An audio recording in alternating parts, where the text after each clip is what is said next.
হোষ্টেলত শিফ্ট হোৱাৰ পিছত আজি প্ৰথমটো ছানডে পাইছোঁ আৰু বৰ্তমান মই য'ত আছোঁ আহি এই ঠাইখন খুব ধুনীয়া হয়। সেয়েহে ৱাৰ্ডেন মেমে হেনো আজি আমাক অলপ ফুৰাবলৈ নিব, তাকে সকলোৱে ৰেডি হৈ আছোঁ আৰু তৈয়াৰ হৈ সকলোৱে আহি চাইন কৰি হোষ্টেলৰ পৰা ওলাই আহিলোঁ। আৰু এইটোৱে হৈছে আমাৰ ইনষ্টিটিউটটো।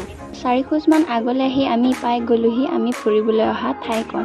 ইয়াত আহিহে গম পালোঁ যে এই ঠাইখন আচলতে পিকনিক প্লেচে হয়। ইয়াত আহি পাই ৰাইজ একদম পুৰা বিজি হৈ গ'ল আৰু ৰাইজকে দেখি ময়ো এসোপামান ফটো উঠিলোঁ আৰু ভিডিঅ' বনাই ল'লোঁ।